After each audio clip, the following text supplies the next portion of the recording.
अस्सलाम वालेकुम। I am Siraj Ali and I am second year MBBS student in king Edward medical university. तो आज की इस वीडियो में मैं आपको उर्दू के पेपर प्रेजेंटेशन के हवाले से बताऊंगा।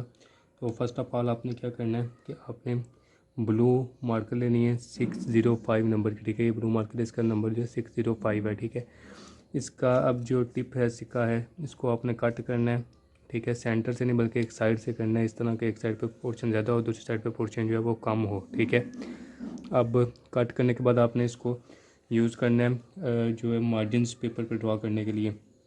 अगर तो आपको आंसर शीट जो एग्ज़ाम में दी जा रही है उसमें मार्जिनस लगे हुए हैं तो मार्जिनस ड्रा करने की ज़रूरत नहीं है, लेकिन अगर मार्जिनस नहीं लगे हुए तो फिर आप मार्जिनस ड्रा करेंगे और आपने इसके ज़रिए डबल मार्जिन जो है ड्रा करने हैं इनकी। इस तरह आप जब लाइन लगाएंगे तो डबल लाइन जो है इससे ड्रा होगी, एक लाइन जो है वो मोटी होगी और एक लाइन जो है वो पतली होगी, ठीक है।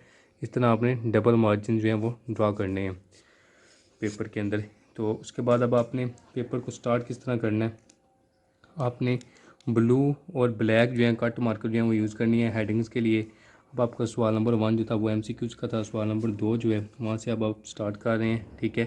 तो अब आपने सवाल की हेडिंग देनी है इस तरह कि ब्लैक मार्कर से सवाल नंबर 2, ठीक हो गया।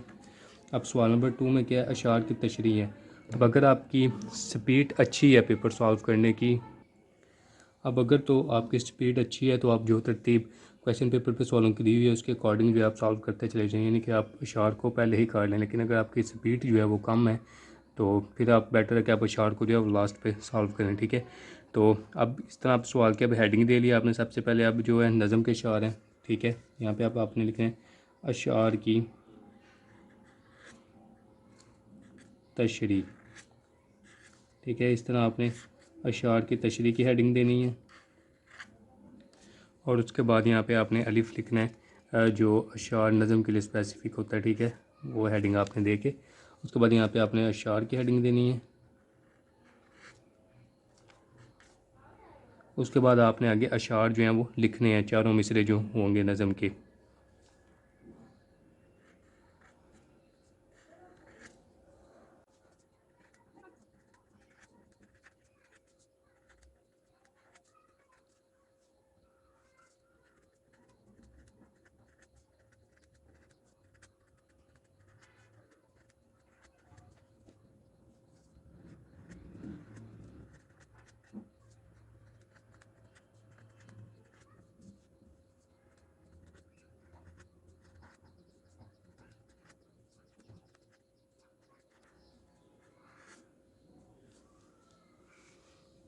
अब इस तरह आपने अशार लिख लिए, चारों मिसरे मिसरे जो है आपने इस तरह खूबसूरत से करके लिख देने हैं, ठीक है।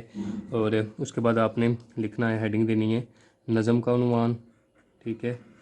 नज़म का उन्वान, नज़म के उन्वान की हेडिंग पहले देनी है, उसके बाद शायर के नाम की हेडिंग देनी है। उसके बाद यहाँ पे 2 नुक्ते डाल देने, उसके बाद शायर का नाम, ठीक है। देन मफ़हूम और उसके बाद तशरीह, मफ़हूम के बाद तशरीह की हेडिंग देनी और यहाँ से आगे तशरीह जो है स्टार्ट कर देनी है पेन के साथ, ठीक है। अभी जितनी भी हेडिंग्स हैं इन सब को आपने अंडरलाइन करना है और डबल अंडरलाइन करना है, स्केल के साथ स्केल रखना है यहाँ पे, ठीक है। अगर आप साथ साथ अंडरलाइन कर सकते हैं तो साथ साथ करते जाएँ, ठीक है। नहीं तो एंड पे एक ही बार सबको इकट्ठा जो है अंडरलाइन कर लें, लेकिन अंडरलाइन करें, इससे काफ़ी अच्छा जो है इंप्रेशन पड़ता है पेपर पे और प्रेजेंटेशन जो है काफ़ी अच्छी आती है, ठीक है। सारी हेडिंग्स को अंडरलाइन कर देना, ठीक हो गया।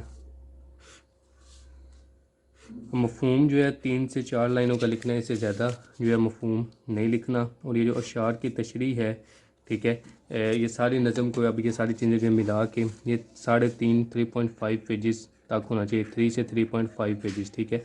इससे ज़्यादा भी ना हो और इससे कम भी ना हो, ठीक है। यानी कि एक ये साइड है, ये साइड कंप्लीट हो, उसके बाद ये साइड कंप्लीट हो, ये साइड कंप्लीट हो, ठीक है। इससे आगे अगर आप लिख सकते हैं तो हाफ़ पेज, इससे ज़्यादा नहीं, ठीक है। यानी कि यहाँ तक भी आप लिख लें, 3 पेजेस भी कर लें तो ये सफिशिएंट है। तो इस तरह ये नज़म के अशार हो गए, ठीक है। उससे आगे आ जाएँ, अब आगे हम गज़ल के अशार देखते हैं वो किस तरह लिखने हैं। तो गज़ल के अशार के लिए अब उसी तरह यहाँ पे आप ऊपर लिख लें कि हिस्सा गज़ल की हेडिंग दे लें, ठीक है। हिस्सा गज़ल, और इधर जो है बे की लिख दें, वो नंबरिंग को मेंशन करने के लिए, ठीक है। उसके बाद यहाँ पे आप हेडिंग दें शेर, ठीक है। सिर्फ शेर लिख लें या शेर नंबर 1 लिख लें, ठीक है। शेर 1 लिख लें, अपनी मर्ज़ी है, ठीक है।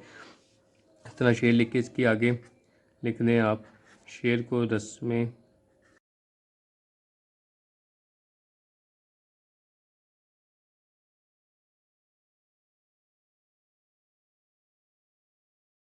अब इस तरह जो है शेर लिख लिया, ठीक है। शेर लिखने के बाद यहाँ पे हेडिंग दें आप शायर का नाम, क्योंकि गज़ल का अनुमान तो नहीं होता, शायर का नाम की हेडिंग दें, ठीक है। 2 नुक्ते डालें और उसके बाद मफ़हूम, ठीक है। उसके बाद तशरीह की हेडिंग दें, ठीक है।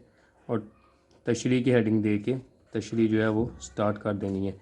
अब शायर का नाम अगर आप इधर 2 नुक्ते डाल रहे हैं तो इसके आगे इधर शायर का नाम लिखना है, चाहे पेन से लिख दें चाहे पॉइंटर से लिख दें। अगर 3 नुक्ते डालेंगे फिर नीचे वाली लाइन पे शायर का नाम लिखेंगे। मफ़हूम गज़ल के शायर का मफ़हूम जो है वो ज़रूर लिखना है। और इधर भी जो हेडिंग्स हैं इन सब हेडिंग्स को अंडरलाइन करना है, ठीक है। इस तरह डबल अंडरलाइन करते जाएँ। ओके हो गया, ठीक है। इसके बाद अब जो गज़ल के अशार की तशरीह है, ये सारा कुछ, ये मफ़हूम शेर और शायर का नाम है, सब कुछ मिला के जो तशरीह है ये 2 पेजेस पे होनी चाहिए, 2 पेजेस पे, इससे ज़्यादा नहीं होनी चाहिए, 1.5 से 2 पेजेस, ठीक है। ये सफिशिएंट है। उसके बाद नेक्स्ट क्वेश्चन पे आ जाएं। नेक्स्ट क्वेश्चन है सियाक़ व सबाक़ का, ठीक है। उसमें भी सवाल नंबर जो है उसको ब्लैक से लिखें, ठीक है। ब्लैक से यूँ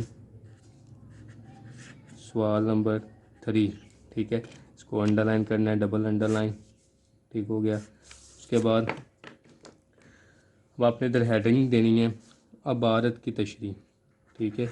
ये शो करने के लिए कौन सा सवाल है, अबारत की तशरीह। अगर टाइम हो तो अबारत आप थोड़ी थोड़ी सी लिख सकते हैं। मिसाल के तौर पे अबारत मैं लिख रहा हूँ, यहाँ पे काफ़ी लंबी लिखी हुई है, लेकिन मैं शुरू के 3-4 लफ्ज़ लिखता हूँ, शाम के वक़्त, ठीक है। इतने लिख के उसके बाद मैं आगे यूँ डॉट डॉट से डाल देता हूँ, ठीक है। यूँ डॉट डॉट से डाल के उसके बाद यहाँ पे मैं अबारत का लास्ट लफ्ज़ लिख देता हूँ, टपकता था, ठीक है। ये अबारत होगी, ठीक है। यहाँ पर ऊपर मैं हेडिंग अबारत की भी हेडिंग भी दे देता हूँ, ठीक है। इस तरह ये लिख भी सकते हैं, ना भी लिखें तो इसमें कोई हर्ज नहीं है, ठीक है। लिख भी लें तो अच्छी बात है। तो उसके बाद आपने यहाँ पे हेडिंग क्या देनी है, सबक का उन्वान, ठीक है। सबक का उन्वान हेडिंग देनी है। उसके बाद 2 डॉट, उसके बाद मुसन्नफ़ का नाम, इधर शायर नहीं लिख सकते, इधर मुसन्नफ़ ही लिखना है, मुसन्नफ़ का नाम, ठीक हो गया। उसके बाद सियाक़ व सबाक़, सियाक़ व सबाक़ ये लिखना है। और उसके बाद तशरीह जो है वो स्टार्ट कर देनी। अब ये हेडिंग्स जो हैं इन सब को भी अंडरलाइन करना है, डबल अंडरलाइन करना है, ठीक है। इनको भी यूँ डबल अंडरलाइन करते चले जाएं, ठीक है। सबक का उन्वान, मुसन्नफ़ का नाम, ठीक है, सियाक़ व सबाक़ और तशरीह,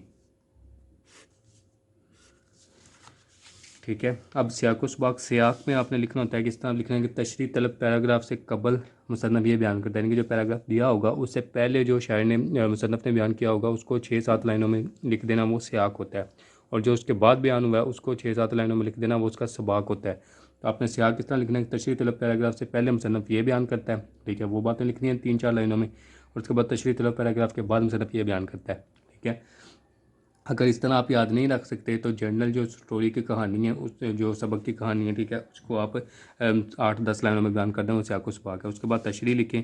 तो ये सारा जो है ये 3 पेजेस से ज़्यादा नहीं होना चाहिए, 3 साइड जो है इसकी सफिशिएंट है, यानी कि एक ये साइड पेपर की, ठीक है, उसके बाद एक ये साइड और एक ये साइड, इनके 3 साइडों पर ये सारा जो है ख़त्म हो जाना चाहिए। और उसके अंदर कोट्स वगैरह भी आपने लिखनी है, ठीक है। कोट्स यहाँ पे भी जो तशरीह है शार की इसके अंदर भी लिखनी है, शेर हवाले के जो लिख सकते हैं वो भी लिखने हैं, हदीस आयत वगैरह।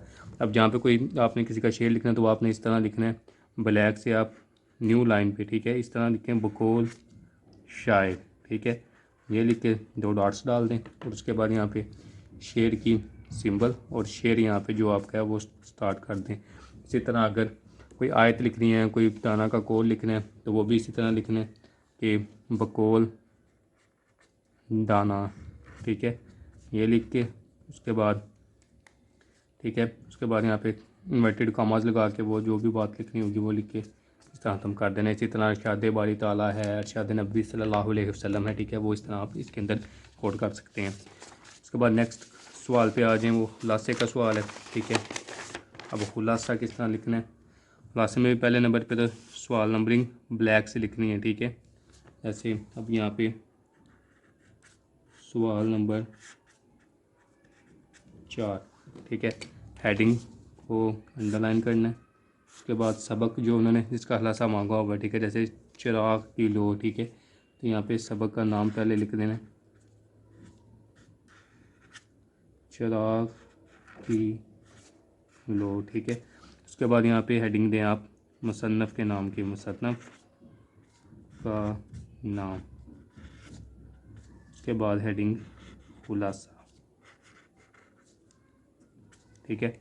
अब इन हेडिंग्स को अंडरलाइन कर देना यहाँ पे भी डबल लाइन से, ठीक है, ये अंडरलाइन होगी, ये अंडरलाइन होगी, और इधर मुसन्नफ़ का नाम, इससे आगे मुसन्नफ़ का नाम लिखना है, चाहे आप पेन से लिख लें या आप पॉइंटर से लिख लें। उसके बाद खुलासा स्टार्ट करना है, और ये सारा खुलासा जो है ये 2 पेजेस पे होना चाहिए, इनके एक ये साइड पेज की और एक ये साइड पेज की, ठीक है, इससे आगे नहीं जाना चाहिए, ठीक है। मैक्सिमम भी ये 2 पेजेस का होना चाहिए, और अगर कोई स्टोरी काफ़ी लेंथी है तो उसमें ज़्यादा से ज़्यादा पे 2.5 पेजेस पे जा सकते हैं, इससे ज़्यादा नहीं। 2 पेजेस का खुलासा जो है ये अच्छा इंप्रेशन पेश करता है। जितना लेंथी खुलासा लिखेंगे तो वो उतना बुरा इंप्रेशन जो है वो पेश करेगा, ठीक है। तो ये खुलासा हो गया। इससे ऑनवर्ड नेक्स्ट क्वेश्चन आ जाता है जी नज़म का खुलासा, ठीक है। तो नज़म का खुलासा में भी पहले नंबर पे तो आप लिखेंगे उसका सवाल नंबर, ठीक है, सवाल नंबर 5, ठीक हो गया। इसको अंडरलाइन कर दें, फिर डबल लाइन से अंडरलाइन किया। अब नज़म का नाम लिखना है पहले, ठीक है, जैसे यहाँ पे नज़म है मुस्तकबिल की झलक, ठीक है। उसके बाद ये लिख के उसके बाद आगे लिख देना है आपने, हेडिंग देनी है शायर का नाम, ठीक है, शायर का नाम लिखना। शायर का नाम उन्होंने सवाल में भी बताया होता है, लेकिन यहाँ पे शायर का नाम हम खूबसूरती के लिए लिख रहे हैं। शायर का नाम लिख के उसके बाद खुलासा की हेडिंग दे दें और नज़म का खुलासा लिखना, और ये मैक्सिमम 10 से 12 लाइंस का लिखना है, इससे ज़्यादा नहीं लिखना इसको। और खुलासे के अंदर आपने सबक का खुलासा या नज़म का खुलासा कोई शेर कोई कोटेशन इस तरह की कोई चीज़ ऐड नहीं करनी। हेडिंग्स को यहाँ पे भी आपने अंडरलाइन करना है, ठीक है, सारी हेडिंग्स को आपने अंडरलाइन करता ही जाना है, ठीक हो गया। और जो सबक का खुलासा था उसके अंदर कुछ स्टूडेंट माहज लिखते हैं, किताब का नाम वगैरह वगैरह, वो चीज़ें लिखने की ज़रूरत नहीं है, ना वो याद करने की ज़रूरत है, ठीक है। ये नज़म का सवाल हो गया, और हर सवाल के नीचे यहाँ पे एंड होगा उसके नीचे आपने लाइन ज़रूर लगानी है, ठीक है। और उसके बाद यहाँ पे आ जाता है सवाल मुकालमे का, ठीक है। अब मुकालमे में भी इसी तरह आपने सवाल नंबर लिखना है, सवाल नंबर 6, ठीक है। अब ये आप इसके ऊपर हेडिंग दे दें दो दोस्तों के दरमियान मुकालमा, ठीक है, इस तरह लिख लें, दो दोस्तों के दरमियान मुकालमा, ठीक है। इसको भी आपने उसी तरह इसको अंडरलाइन करना है, इससे ज़्यादा यहाँ पे जो है वो मज़ीद हेडिंग्स दे के कि जी जहाँ अब दहशत गर्दी के बारे में या लोड शेडिंग के बारे में उससे ओवर क्राउड करने की ज़रूरत नहीं है, ठीक है। ये हेडिंग बस दी थी। उसके बाद थोड़ा सा नीचे पस मंज़र बता देना, इस तरह हेडिंग नहीं देनी, बस इस तरह कोर्स लगा के जनाब वो लाइब्रेरी में बैठे हुए हैं, दो दोस्त अहमद और अकबर लाइब्रेरी में बैठे बातें कर रहे हैं, ठीक है, लाइब्रेरी में बैठे बातें कर रहे हैं, इस तरह लिख देना। उसके बाद नीचे से मुकालमा स्टार्ट कर देना है और हेडिंग्स इनकी देते चले जाने, अहमद, ठीक है, यूँ, उसके बाद अकबर, ठीक है, फिर अहमद, अकबर, इनकी बातें जो हैं साथ साथ पहले बातें लिखनी है, बातें साथ साथ लिखते जाना है, ये ना हो कि आप यहाँ पे नाम लिख दें और बात किसी और की हो रही हो, ठीक है। तो यहाँ पे अस्सलाम वालेकुम, ठीक है, और जो आप वालेकुम सलाम और आगे जो इनकी बात चलती जाएगी वो लिखते चले जाना, ठीक है। इस तरह मुकालमा आपने लिखना। मुकालमा जो है ये 3 पेजेस पे आना चाहिए, मैक्सिमम 3, 2.5 से 3 पेजेस, ठीक है। इससे कम ज़्यादा नहीं होना चाहिए, ठीक है। और मुकालमे में ये बात याद रखनी कि आप नेम्स जो हैं वो सिलेक्ट करें जो आप इजीली लिख सकते हो। यूँ ना हो कि आप ऐसे नाम सेलेक्ट कर लें जो बाद में आपसे लिखे ना हो। मुश्किल नाम नहीं मुकालमे में लिखना, इजी से इजी नाम लिखना ताकि आपका टाइम जो है वो भी बचे, ठीक है। 3 पेजेस का मुकालमा लिखना है 3 पेजेस पे, और जहाँ पे ख़त्म होगा वहाँ पे उसी तरह इसको अंडरलाइन कर देना है। ओके हो गया। अब सवाल रह गए यहाँ पे मुकालमे के बाद दरख्वास्त का है, उसके बाद तलहीस है, ठीक है। दरख्वास्त पे आ जाए तो दरख्वास्त में भी सवाल नंबर देना है, ठीक है। सवाल नंबर 7, ठीक हो गया। सवाल नंबर 7, ठीक है। उसके बाद यहाँ पे हेडिंग आपने देनी है कि जिसके नाम दरख्वास्त लिख रहे हैं, जैसे प्रिंसिपल के नाम दरख्वास्त है तो प्रिंसिपल के नाम दरख्वास्त, ठीक है, हेडिंग दे दी। उसके बाद आगे यहाँ पे आप लिखते हैं बहिन जनाब प्रिंसिपल, आगे स्कूल का नाम, या अगर आप किसी बोर्ड के नाम लिख रहे हैं तो board of intermediate secretary education, ठीक है, उसके ओहदे के हिसाब से यहाँ पे पहली लाइन आपने लिखनी है। और ये याद रखना है कि अगर आप जनाब लिख रहे हैं तो साहब नहीं लिखना। मिसाल के तौर पर बहिदमत जनाब प्रिंसिपल लिखे है तो आगे साहब नहीं लिखेंगे, ठीक है। बहिदमत जनाब प्रिंसिपल, आगे स्कूल का नाम, ठीक है। अगर जनाब ने लिखा बहिदमत प्रिंसिपल साहब फिर लिखेंगे, यानी कि साहब और जनाब दोनों वर्ड इकट्ठे इस्तेमाल नहीं करने। तो यहाँ पे एक लाइन में हो गया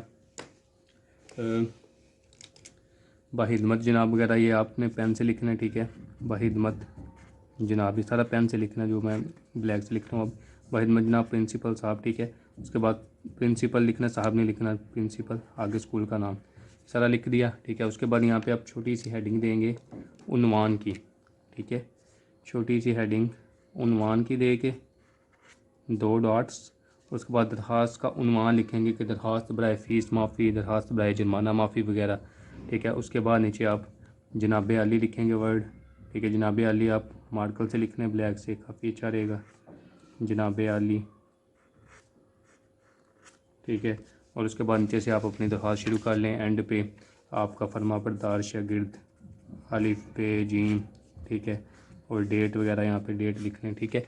तो इस तरह आपने दरख्वास्त जो है वो लिखनी है। हेडिंग्स यहाँ पे भी आपने अंडरलाइन करनी है सारी, ठीक है, स्केल के साथ। यहाँ पे भी हेडिंग भी अंडरलाइन होगी, ठीक है। प्रिंसिपल के नाम दरख्वास्त, उसको भी अंडरलाइन करें,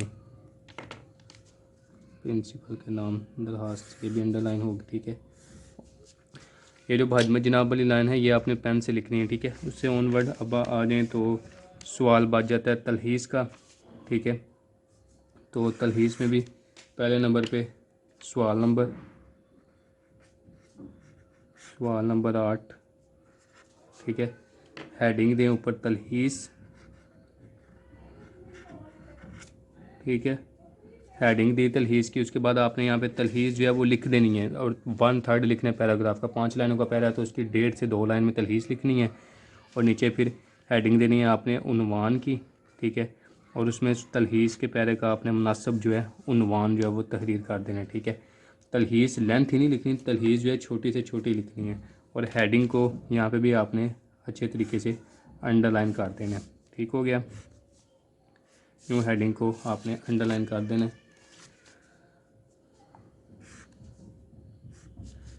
ठीक है। अब इसमें एक सवाल रह गया, वो है रूदात का। रूदात आमतौर पे हम लिखते नहीं होते, लेकिन अगर कोई लिखना चाहता है रूदात तो उसके केस में भी आपने इसी तरह करना है कि पहले सवाल नंबर लिखना है उसका। सपोज़ कि वो कोई भी सवाल नंबर है, सवाल नंबर 5 है, ठीक है। उसको डबल अंडरलाइन करना है, ठीक है। उसके बाद सीधी एक ही हेडिंग उसमें देनी है, जैसे जलसा तकसीम इनामात की रूदात, ठीक है। वो लिख देते हैं जी जलसा तकसीम इनामात की रूदात, ठीक है। तो इसको भी अंडरलाइन करें। और उसके बाद रूदात जो है आगे स्टार्ट करते चले जाएं, जिस तरह जो प्रोसेस में होता रहे, कौन कौन जो है स्टेज स्पीकर था वगैरह वगैरह सारी बात जो है बयान कर दें। तो इस तरह आप उर्दू की पेपर प्रेजेंटेशन को इम्प्रूव कर सकते हैं। इस तरह पेपर सॉल्व करें, इंशाल्लाह आप इससे अच्छे मार्क्स ले सकते हैं। अगर वीडियो अच्छी लगी हो तो इसको लाइक करें, चैनल को सब्सक्राइब करें। Thank you.